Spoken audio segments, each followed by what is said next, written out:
Hey, Hey, It's honor. very nice to see you. Very nice to see you. Thank you so much for having me.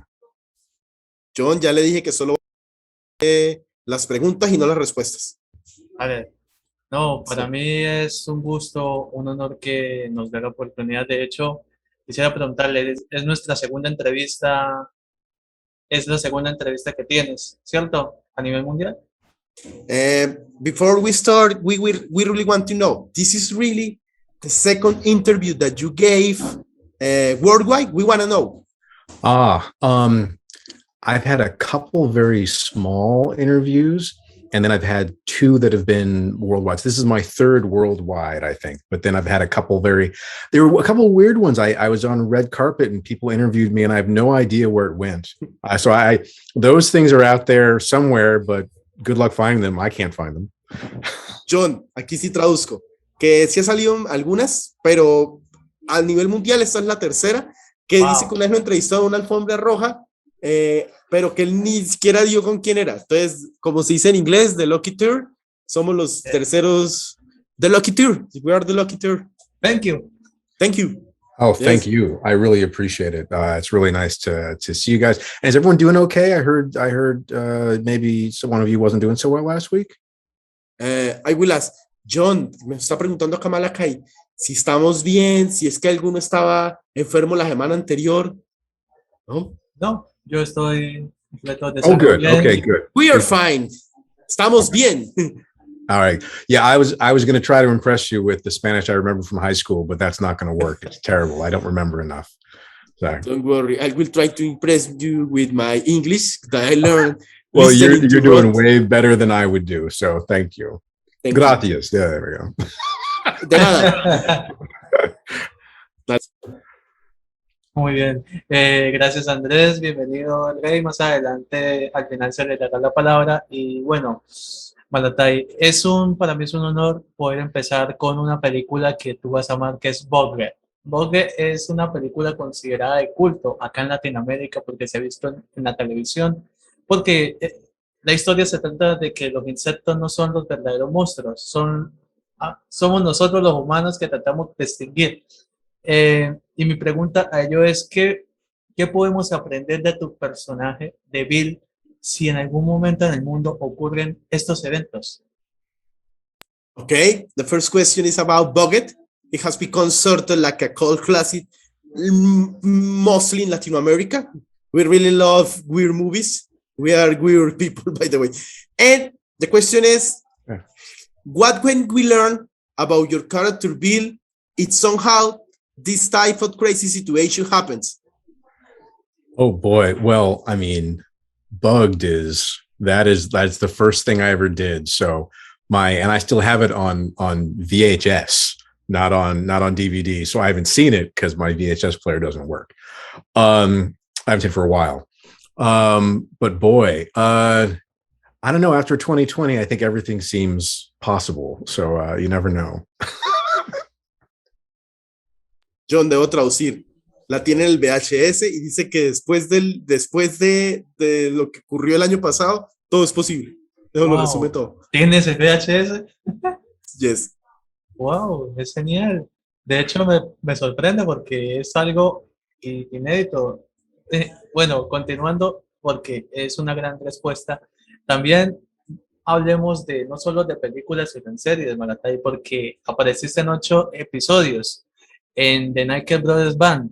Esa The Naked Brothers Band es una historia en el que, claro, basada en una historia real de hermanos que tratan de la evolución del rock, pero ahí es donde me surge una duda y es cómo usted ve la evolución del rock en el cine, más en Malatai y en la mente de tu personaje Mohamed.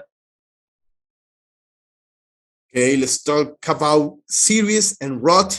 We're going to talk about the Naked Brothers Band. Okay. You appeared in 8 episodes. Yeah. We know that it's based on real events. And how do you see the evolution of the subject of rock music in movies? Not only about your character, but also you as a person, as Malachi. Right. Well, boy, where to start? Naked Brothers Band was based on a movie and the TV show was the two kids, and the director of the series, producer, is the mother, and the guy on the show, the older gentleman, is actually the kid's father. So the kids are musicians, and I know at least one of them is acting and doing beautiful work. It's he's doing really well. But it was a fun show to be on for a little while. It was definitely all about the kids and their experience. It was a big family experience. So it felt like, not like I was an outsider, but I felt like I was witnessing the way the entire family created, which was really beautiful often. As for the music part, I think that Muhammad probably didn't care much about music and rock being a thing. He was the cameraman, so he wanted to get a good shot. He wanted to tell a good story. He wanted to make sure that he had everything in the frame. I think that was Muhammad's thing, and he thought, the kids were fun, and it was like kind of a crazy fun thing to be a part of. As for me, I remember a time in the 90s where you couldn't watch a promo for a movie without hearing about the soundtrack, and the soundtrack became so big for films in the 90s. That seemed odd, because as a storyteller, I think that it's got to be about the story. You want to hear about the story, you want to know about the characters, and the music should support that. Music is obviously amazing, and it contributes to the entire experience of cinema. But yeah, I think that the music, just like everything else, needs to support the story. So that's when I think it's the most beautiful.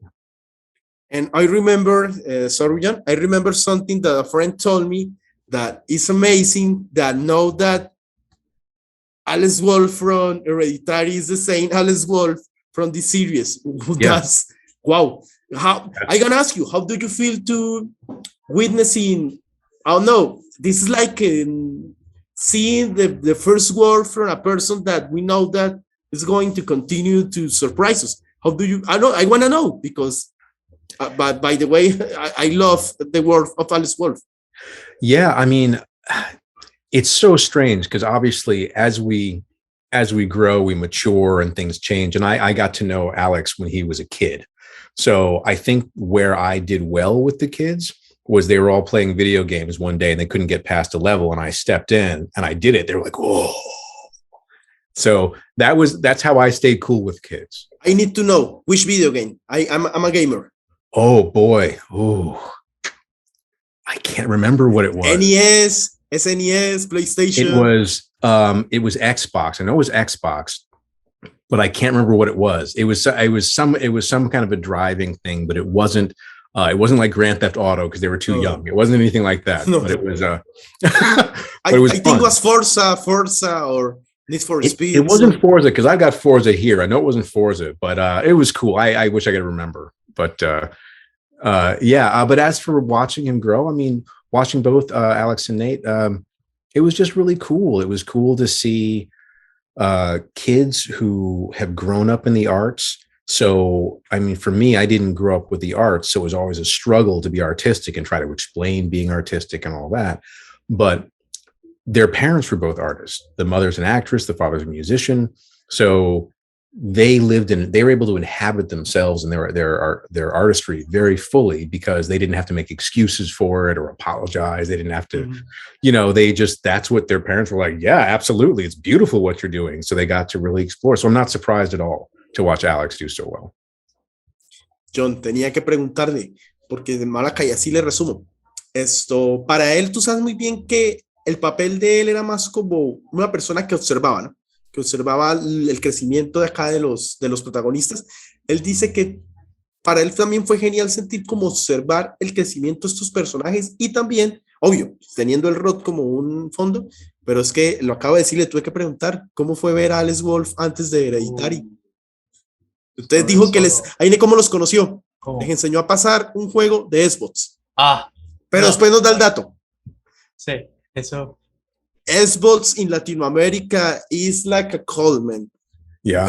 Every person can tell you about playing Halo. Yeah, I have a series of Halo games here. Yeah, the Halo. You want us. Oh no, I'll run up and get them. I got a stack of them. Yeah.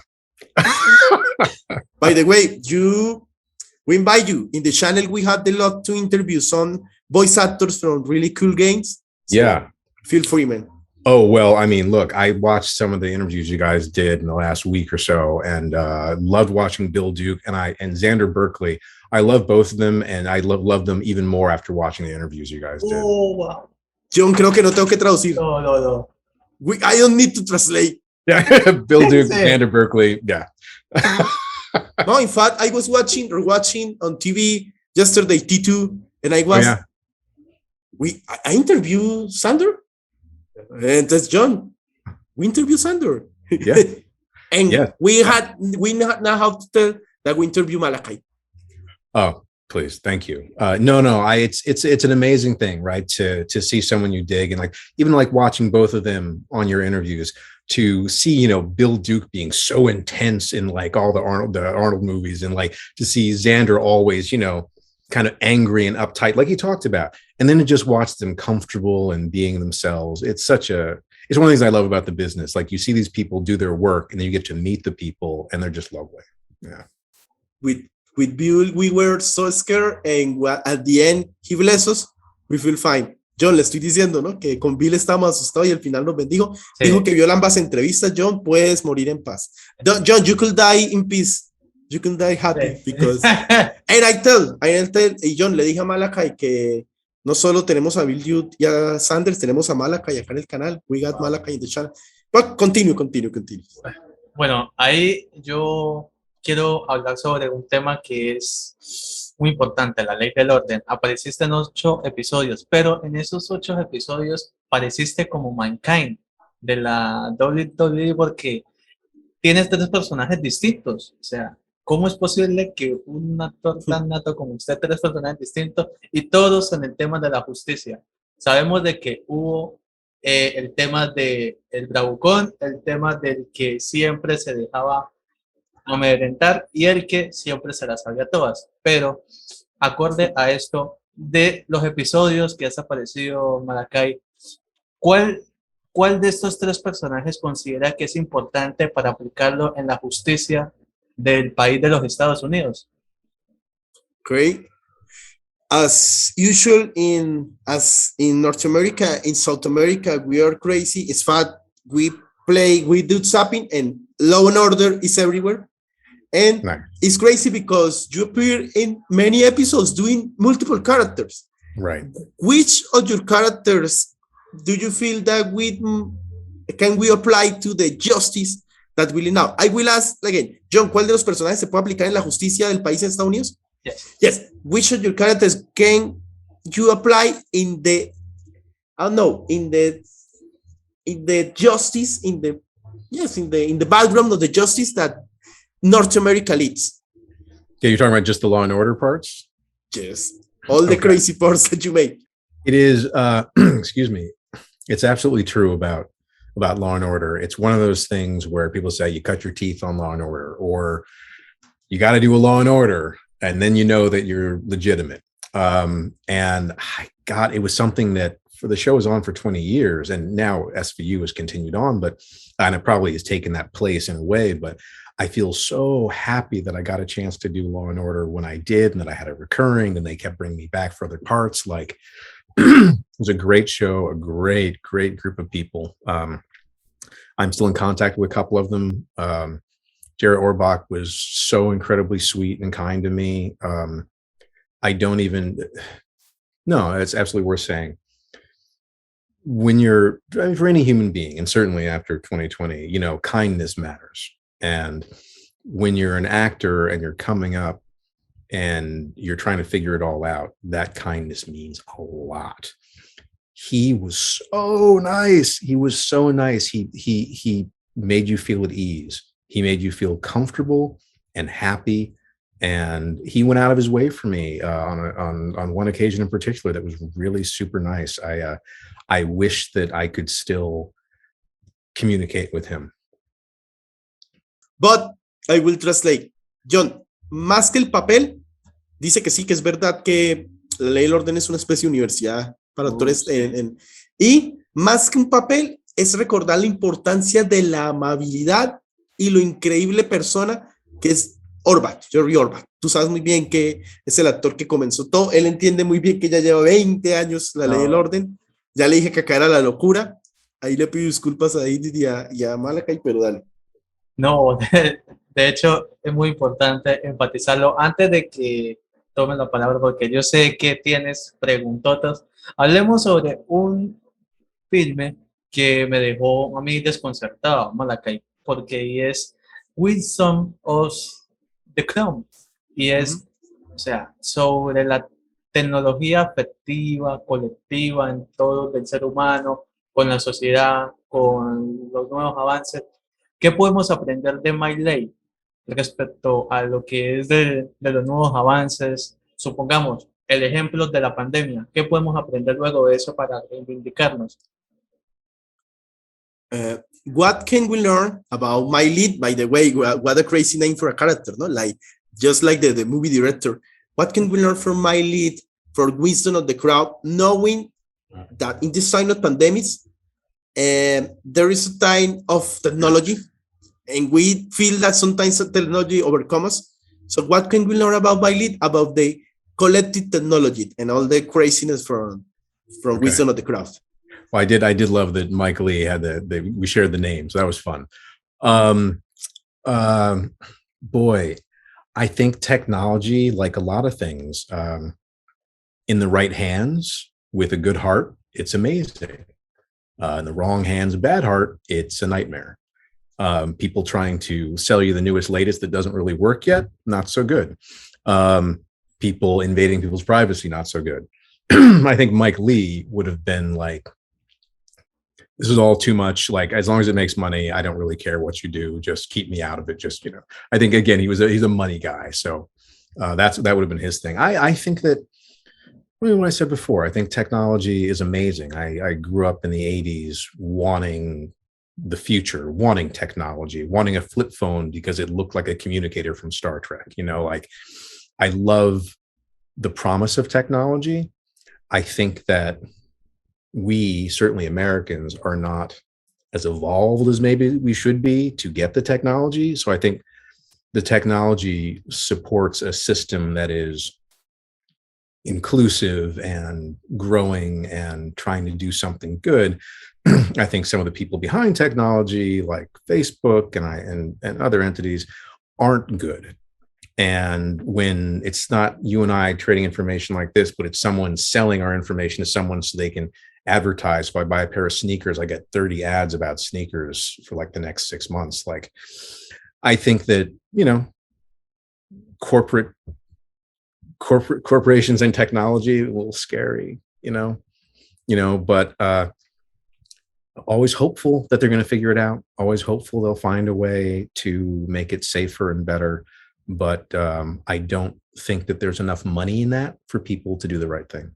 Es muy bien que si estuviera en las manos de Miley, que por cierto, excelente nombre, dice que es genial saber que comparte el nombre con el mismo director de cine.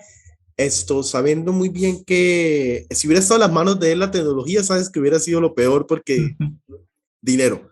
Sí. Pero entendiendo que tal vez si esta tecnología llega a buenas manos y no a las manos de las grandes corporaciones, pues ¿qué podría suceder? Sabes muy bien que mencionó todos los escándalos de ahora, pero imagínate que si hubiera estado en las manos, no de Miley el personaje, sino una persona buena, todo estaría bien. Sí. Bueno, Andrés. I got the loot because this question is both from John and myself. Okay. John wants to know if you can tell us a little anecdote from the teeth. I remember, of course, the series in the 90s, the animated. Right. I know that you are in the live action, but right. I really want to know because I know you appear on Birdman, but man, I watched the movie, of course, in the big screen. Uh-huh.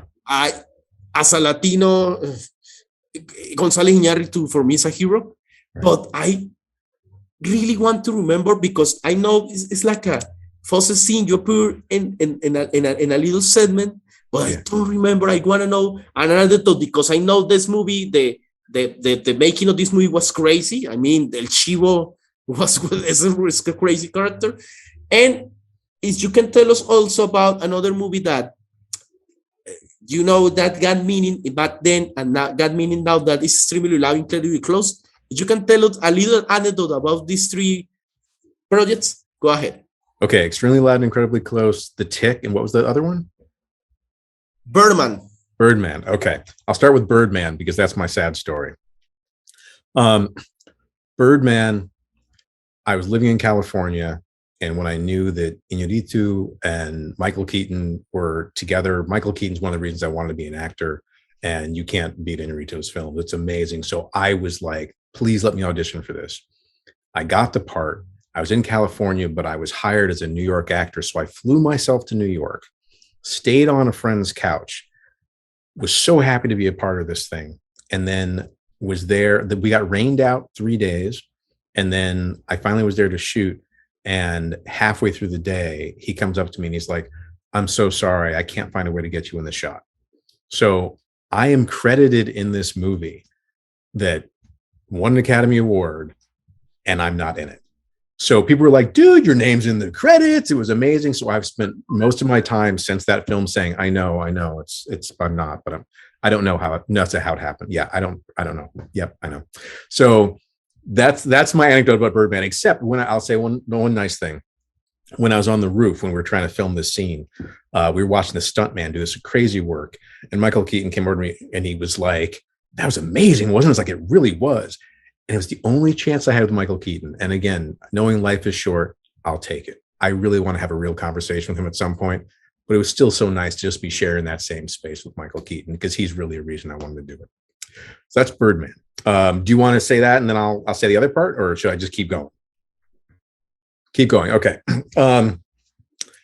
Extremely Loud and Incredibly Close. That was a great experience. I imagined that I'd be doing film when I thought I'd get into this business. I thought independent film is where I'm gonna live. I ended up doing TV and commercials, which back when I started, I just was not even close to a commercial type or a TV type. So it was really surprising. So it took me a while to get into film, and that was the first thing. Again, beautiful experience working with the director, second director, and we had a lot of fun. It was just a really nice, simple day. And then I got invited to the premiere. Premiere is amazing. They're like, oh, are you on the red carpet? And I actually said no. I'm like, I don't know. Like, my part was small. I don't think it's a red carpet part. So I think I actually didn't go on my first actual red carpet. I'd gone with a friend of mine on a couple, but I didn't do mine the first time because I was like, I don't think it's actually for me. And we got in there for the screening, and the director was like, look, all the people that answered the door to the kid, we love you all. We've kept everyone in the movie, but no one has lines anymore. So again, TV's worked out really well. Film has been a little bit weird for me. So the crazy part is I was in the preview for the movie. So I'm sitting home. I'm like, oh, Extremely Loud and Incredibly Close. This is awesome. I was like, oh my God, that's me. So I was all excited. And then it was like a week later, I heard they had cut it. And I was like, oh, I thought maybe they may give me a bigger part or something because I'm in the preview. So that's Extremely Loud and Incredibly Close. What was the third one? The Tick. Oh, The Tick. All right. Great story about The Tick. The people behind it, Ben Edlund, Wally Pfister was the director. Amazing. A very good friend of mine, Aaron Baker, who died years ago, got me interested in The Tick. And he was like, dude, it's the best. It's the best. So the cartoon, he gave me a comic, like all this stuff. So for me, it was a personal project in that Aaron was dead, but I wanted to do something that, so even though he's thug number 2, I was like, I don't care. I love The Tick and I want to do it for Aaron. And it's a good example of a lot of things, really. The experience of doing that, regardless of the horrible character name, the experience was amazing. Ben was just brilliant, or is brilliant, and Wally's as well. Wally, I believe he won an Academy Award he's a director of photography as well as a director, and he's worked with Christopher Nolan on all of his movies. So to sit at a table and listen to him talk about shooting The Dark Knight and how complicated a stunt was and all that stuff, I was just like, oh, wow. So that alone was worth it. But the best part probably, and I really don't know how to say what the best part is, there were lots of cool things. I did my own stunts, which was great. I mean, the all of it, like throwing myself into the fire extinguisher case and the glass going everywhere, all that stuff. I got to do. So I really enjoyed that. I wanted to do stunts when I was a kid, so it was fun to do that. But after the first day of shooting, I was driving down from Connecticut, and the wheel fell off my car. It completely fell off the car. So I ended up being about 4 hours late to the shoot. And I was like, that's it. They're never going to hire me again. They're going to kick me off. I've ruined my acting career because everything costs so much money. And I got there and they were just like, are you okay? We heard about the car. Are you sure you're okay? And like, we're so glad you're here. They were so nice, which might seem like lip service, but they brought me back for the second episode too. So it was lovely people, a totally fun experience, doing stuff I've never done before.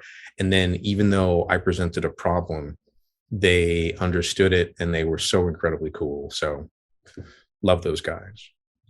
The great Wally Pfister from Inception. He won the Oscar. Yeah, right. That's amazing. Amazing. Yeah, he's just about as cool as you can imagine. Just like, oh yeah, man. He's just seemed like regular guy doing his thing and doing it well. Both of them. And I feel great for him, not only directing the tweet, he directed his first movie this year, Transcendence.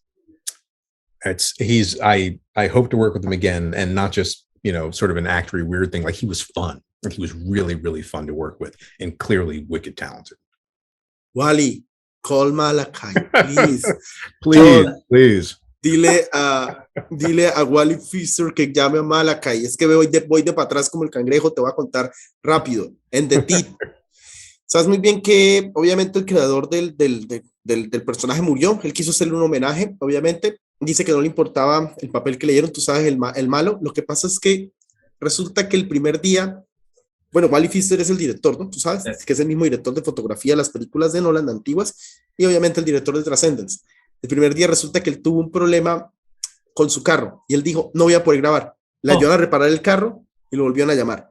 Sobre Extremely Love Incredibly Close, él nunca pensó que todas las personas que hicieron la aparición, tú sabes, que ayudaron al niño durante la película, iban a tener la aparición, porque son muchas, y él dijo, todos van a aparecer, y fue como un gran debut para el cine, aún sabiendo que esa escena se hizo fue con el director secundario. Sobre Birdman hay algo triste y algo bonito. Lo triste es que al ser contratado como un actor de Nueva York, no alcanzó a aparecer en la toma, a pesar de aparecer en los créditos, pero tú sabes muy bien que es la toma donde se lanza Michael Keaton. Wow. Alcanzó a tener una conversación con Michael, hablaron, y Malachi dice que él es una de las razones por las que está actuando. O sea, alcanzó a hablar como con una de las personas que más admira. Bueno, continúa. Creo que tienes la pregunta más importante de la noche, el momento que toda Latinoamérica está esperando. Malachi, el momento más esperado es esta pregunta porque toda Latinoamérica puede decir que ama Billions. El papel más importante. Creo que tengo sentimientos encontrados porque es una serie, una historia más de personaje que es de lo más genial que de todos los papeles, sin demeritarlos porque eres excelente actor, pero que lo has caracterizado al máximo. Yo lo que quiero saber sobre el mundo de las finanzas, pero no solo eso, sino más bien como ese consejo que le daría Lanley a un estudiante de cine. Si en algún momento conociese a una persona como lo es él, ¿qué le aconsejaría para que invierta bien su dinero en su fuente de ingreso de vida, en películas? ¿Qué recomendaría? Y no sé, una anécdota. A student or an indie filmmaker like John and myself in a very, not only from Colombia, we are from a small city called Cúcuta in the border with Venezuela. If a indie filmmaker, a young filmmaker approach to your character and tell it how to invest to do in a movie, what would you tell it? Go ahead. Knowing all the crazy psychology from Billions. From Billions, what would I do? Oh boy. Yeah, find somebody with really deep pockets and tell them you're their best friend, and hopefully they'll finance your thing. That's I guess what I would do. I would probably actually say do it yourself. I would say that the best thing you can do is do it yourself, because that vision that you have, that emotional attachment to something, as you start to push that further and further outside of yourself, you're going to get more criticism and more people that are going to try to wield control. And the less a creative person is, the more power they want to have, because they want to be an artist. They want to be an athlete. They want to do something cool, but they couldn't do it. So they're like, well, I think maybe the guy should come in from the stairs. And it's like, you don't know what you're talking about. So do it yourself if you can. I think it's probably the most fulfilling. The stuff that I've been able to do on my own has been the most fulfilling, because if it's one of the things that I don't like about acting that I love about my photography or writing to some extent, is that I only say that because I'm tried as tested and tried as a photographer, but as a writer, I'm still working it out. But when you have success, it's truly your success. And when you fail, it's truly your failure.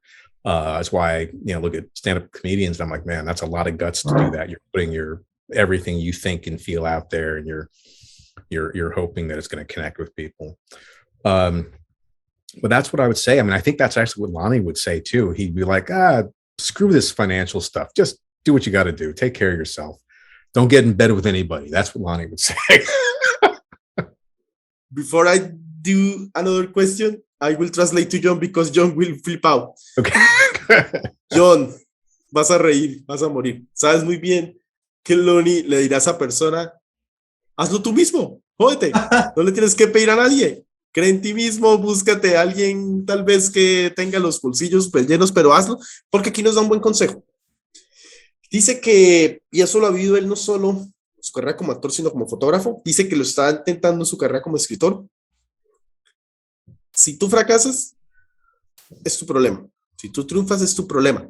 Esa filosofía de hazlo tú mismo, sabes que lo diría Lonnie, ¿sí o no? Tú como fan de la serie. Total. Entonces, ¿le preguntamos una anécdota? Sí, la anécdota, todo. We got time, so if you want to tell a little anecdote, something crazy about filming Billions, go ahead. I will, but I first need to ask, when do I get to see the evolution of terror and horror cinema? When do I get to see this? John, la pregunta más importante que te han hecho en tu carrera. ¿Cuándo puedes ver tu documental sobre el terror? I want to know. I don't think I've got any experience aside from Bugged, which I don't think count that much. I just want to see it. Dice que más que participar, porque él dice que, pues, palabras de Malachi, ¿no? Que él ama el cine de terror. En experiencia, él dice tan siente tal vez que Bugged, pero pues quiere verlo. Apenas. No. Bueno, para ver el corto, claro que sí. Y para que pronto del documental y todo, claro que sí. Es muy invitado pronto cuando salga. Y compártelo obviamente en nuestros trabajos. Not only John will invite you with this, I want to see it. I did a little like cameo on the on a scene, and of course in the screenplay. I'm a writer. I'm a published writer. I will show you later. Okay. Yes, it's like a triumph because it's a small city. It's like an auto publication, but I did it, so I feel that I will show you. Congratulations! It's all important, and if you feel it, that's all that matters. But John said that we will show you, and I asked John the favor, show you some short films that we made in the horror genre. In this, John, compártelo. And the second is, can you tell us a little anecdote, something from Billions? Oh, of course. Yeah. I kept wanting to ask that question. I'm like, I got to ask before I forget. Thank you. Billions. Oh boy. When I auditioned for that, everyone's coming from different places. It was just another audition. I didn't know if I was going to get it or not. Nice time at the audition. Really enjoyed the character. They asked me if I'd be willing to cut my hair, and I was like, yes, I need to be groomed. I'm happy to cut my hair. And then they ended up calling me, I think a day or two later, and they said, don't cut your hair. We're not sure yet. So that was a good sign, because they're asking more questions about what your potential part in the thing. But when I got that part, it was one episode. They said it might be more, but it's probably just the one episode. So I'm really happy that I was able to stick with the show for a long time. And I got too many anecdotes. I mean, having scene after scene with Paul Giamatti has been absolutely life-changing. He and I have a bunch of stuff in common. We had a lot of fun together, a lot of laughs. Again, first day on set, he made me laugh. He made me feel comfortable. I think it's a really good sign, or a good trait for an actor. You want your main guy, and everyone, but the main guy especially, to make everyone feel safe and comfortable there, because it just changes everything. So kind of walk on set and it's like, oh my God, it's Paul Giamatti. And then he's just like, hey, how you doing? And just totally awesome. And you forget about his status mostly, and you do your work. Then every now and then you're like, oh my God, I can't believe this is happening. But just an incredibly giving actor, and a nice man. But I got a lot of people on that. I never had a scene with Damian Lewis, but we would see each other at the table reads all the time. Couldn't ask for nicer interactions. Super, super great. Toby, who I had a bunch of scenes with, really, really fun. The burger scene in the first season, we went to this restaurant and we were shooting late at night, and I had to eat several burgers or take bites of burgers. They're like, well, you want to spit it out? I'm like, no, this is actually the best burger I've ever had. So that's actually, life imitating art, because I'm supposed to be like, oh, I've been dreaming about this burger. And it's like, no, it was amazing. And I now dream about that burger. It was really good. And I told him, being like, can I have a bite of that? I'm like, yeah, have it. And he's like, this is great. And I'm like, my burger. It's my burger. So, yeah, I mean, there are too many. That's probably my favorite, the burger stuff, but, all of it, it was all really special. It was special because of, where I was in my life, special because of the people that I met there. I learned a lot.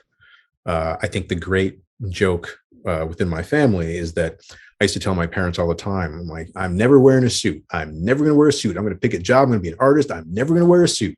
Then I do this show and I wear a suit all the time. So I didn't quite escape the suit problem. Paul Giamatti is one of my favorite actors, man. I don't know, how do you feel being close to that guy? But it's great to know. I always feel that he's so humble and down to earth, and it's great to know it. Yeah, he really is. We had a scene, I can't remember how many episodes in, maybe the third episode I did with him, I think. And we had a long walk in Central Park, which was amazing. The whole thing, I've got to get up early to get there, and I get there, and the scene is like, I think it was like a 3-page scene of us walking through Central Park and me just saying, this person did this, and then there was this, and then we found this in this case and that. And I remember rehearsing that thing, walking back and forth in this parking lot, because it took forever to get through that scene. So we do the scene, and by the time we're finished, there's a crowd of people at the bottom of the park, and they're like, okay, wrap. And some production assistant takes Paul over there so he can pose for pictures and sign autographs and stuff. And I just sat there like, wow, that's what fame is. Like, people are going nuts for him, and I'm just totally enjoying his fame from afar. And this guy peeks out from around the crowd with his cell phone. He's like, and he snaps a picture of me, and I'm like, I'm sure he's like, well, he must be somebody. He was working with Paul. So some random guy was hoping it was going to turn into something. But that same day, Paul and I went out for lunch, and we talked about, we both draw. So we talked a lot about that. And just, again, a nice guy. It's people have their work. And I know he talked about this a lot. He does work where he's playing the heavy, and he's playing someone that people don't always like. And it's rough on actors when that happens. When I worked with Jeremy Piven, he said to me, he said, are people coming up to you a lot because of Billions? And I said, yeah, it's been really cool. He's like, enjoy it, because I just played a jerk for years, and the people that come up to me are jerks, but people like Lonnie, so you're gonna get nice people. So I appreciate all of it. I appreciate all the lessons. My mind is flooded with so many lessons. I'm trying to answer your question directly, and it's just like, there was that story, this story, that. It was, yeah, a lot of great stuff. Yeah, going head to head with Paul was fun. Like, when we have to be angry at each other, that's always That I think is the craziest, because when the camera stops running, we're like laughing and telling jokes. But on scene, for the scene and for people watching, they're like, "Oh man, you and Giamatti were like head to head." I'm like, didn't feel like that. It's just us doing our thing. But yeah, anything you want to know, I'm happy to tell you, because I will just continue to do this sort of like this thing and that thing and whatever. Pues John, acá en Malachi nos dijo que si quieres saber más, pregunte, pero seré rápido, porque yo sé que tú recuerdas muy bien. Tercer episodio, tú recuerdas de primera temporada, la caminata en el Central Park con Paul Giamatti, ¿no? Dice que fue una escena larguísima, o sea, ensayaron por horas, que al final se sucedió algo muy loco porque pues corte, y la gente pues obviamente los autógrafos con Paul y con las fotos, y Malachi dijo ahí, eso se sentirá ser famoso, y de repente alguien le toma una foto.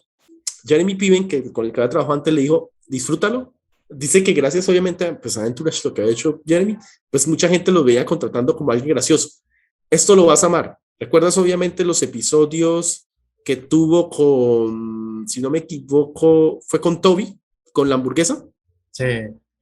Resulta que Malachi amó esa hamburguesa realmente y ya dijeron que, o sea, como que prepáramela, o sea, como que, oh, en realidad lo estás disfrutando. No, es que en realidad yo amé esa hamburguesa.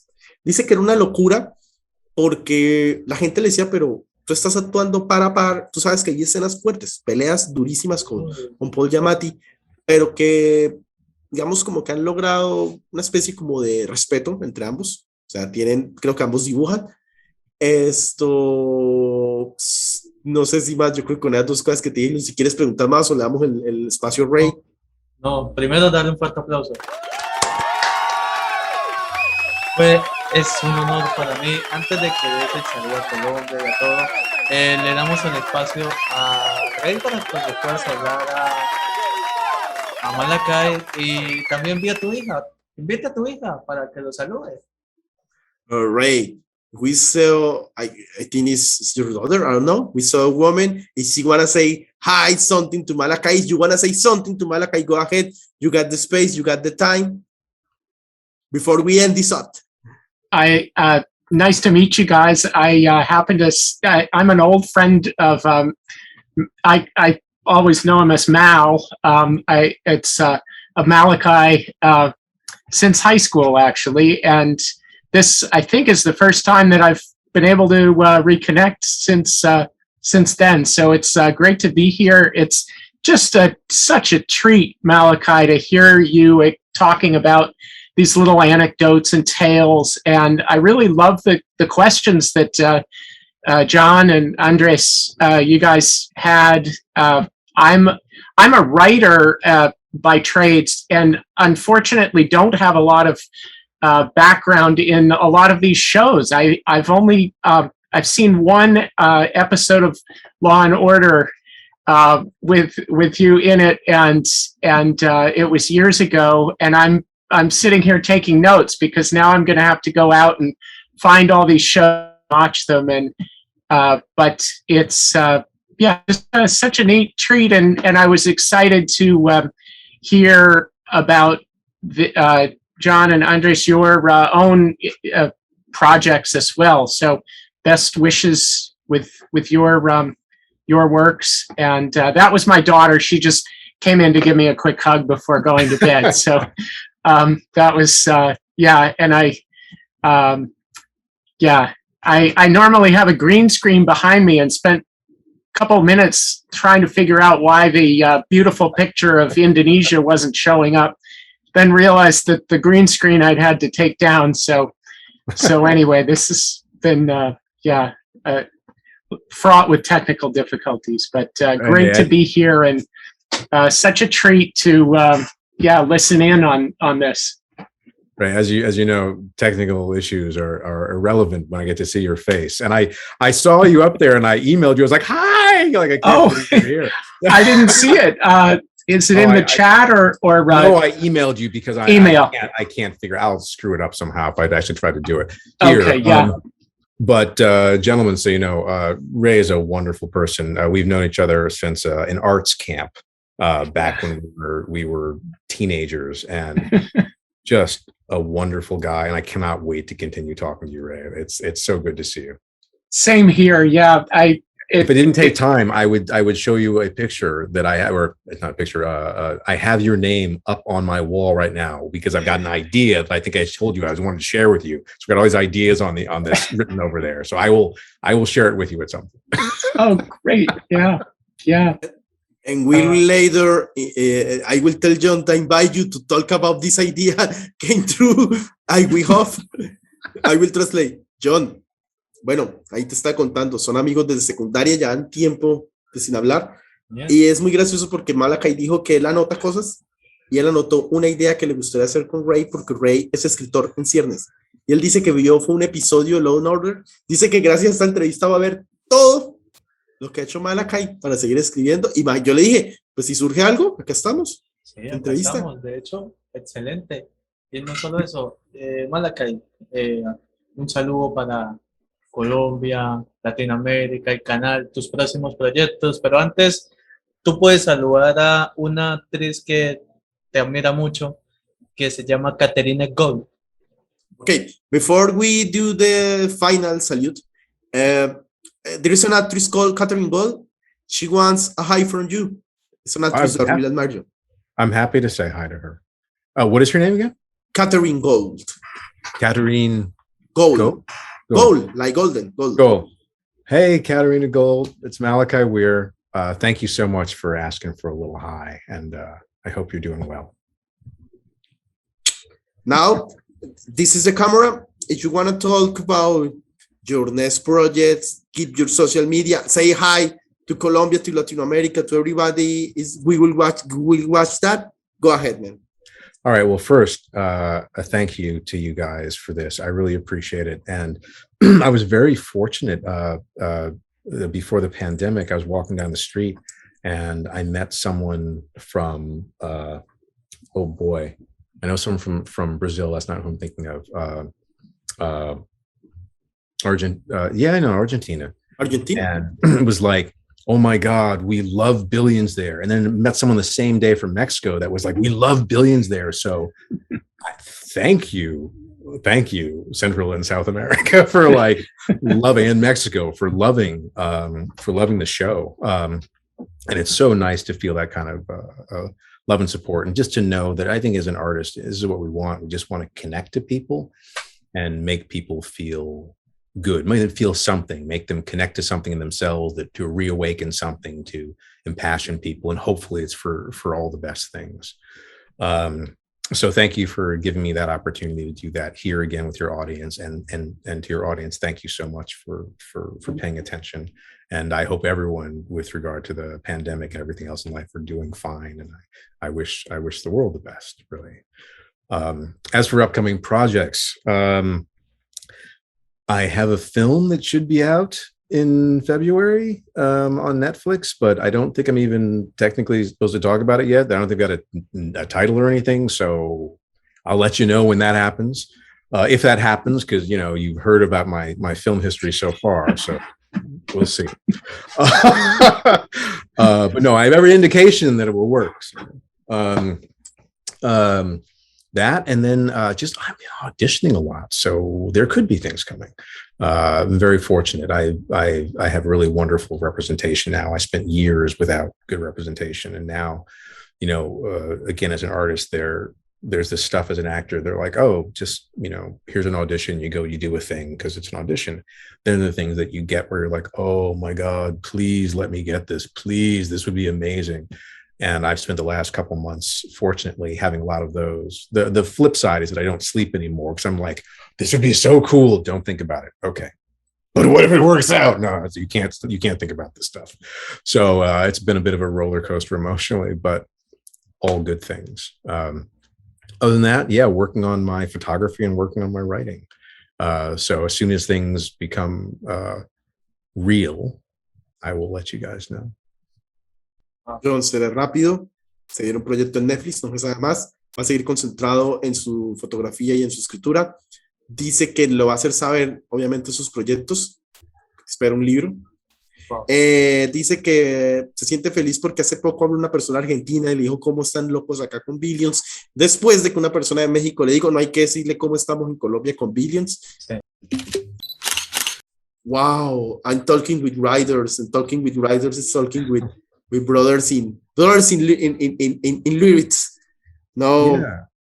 And I think that's the best way to think about it. I think I heard Xander Berkeley say something about like an artist collective that he wanted in Maine or something. And I think it's one of the things that I've missed a great deal with my art, is that I've done so much stuff on my own.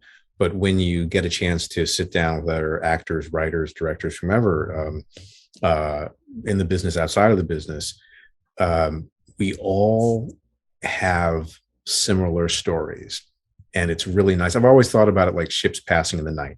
You know, you're on your own journey, but then you find someone else out there doing the same thing, and you get to hang out for a little bit and be like, what's the journey been like? How are you doing? How's it working out? Stay strong. We can do this. It's a really nice feeling. John. No, yo solo quiero felicitarlo, agradecerle por la oportunidad. Dile que cuando esté listo el documental te lo haré llegar. Será la primera persona en saber. Yes, in fact, I say to John that I will translate the documentary and the short film so we can share you. John will share you first that everybody, because it's like it's his thesis. His thesis from the university. John is I'm amazed. I got 33 the next week. John is a young boy that is doing great. For me, it's an honor to be the translator, being part of this channel. It's really an honor to have you both, Malachi and Ray.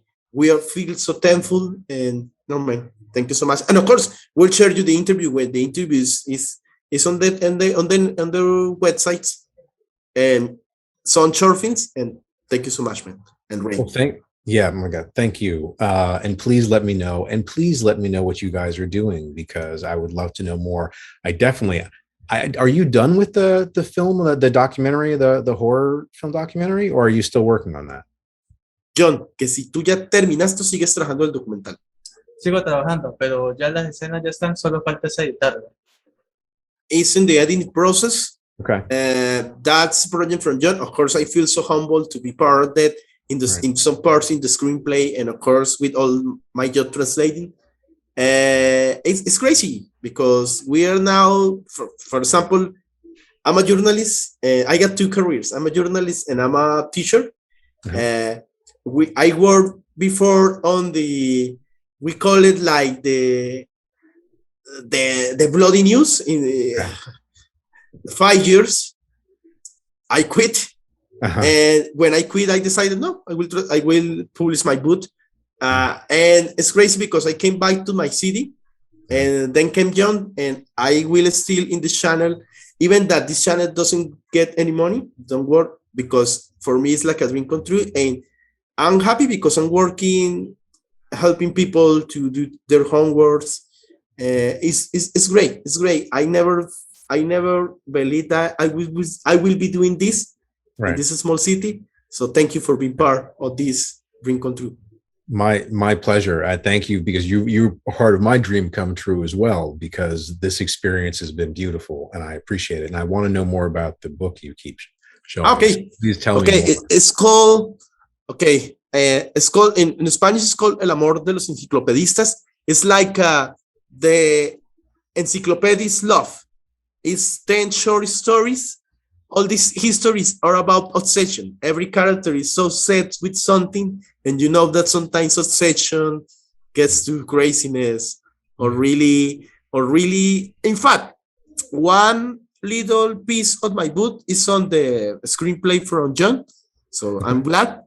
And yes, I'm doing it. It's my first book. I hope to publish more books because I'm writing since you guys met in high school. I write since my college. We call it here secundaria, and I will if I start writing, I will feel sad because for me it's like it's a passion.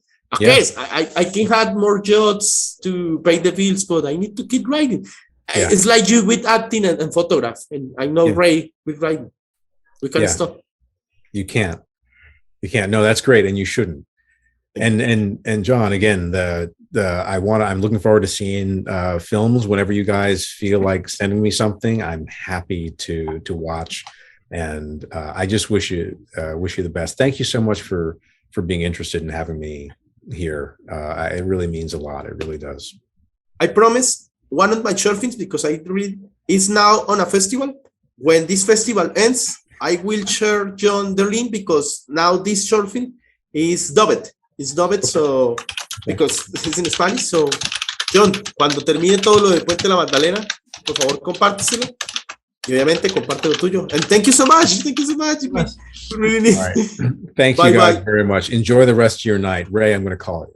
Yeah, thank you. All right, Yes. Don, Andres, thank you so much for this. I really appreciate it. You guys, be well. It was fun. Okay. It's on. Yeah. Thank you, guys. Bye-bye. Bye-bye, Ray. Bye. Bye-bye, Malachi. Bye, Malachi. Hey, don't forget to follow your son, Facebook, Instagram, and Twitter.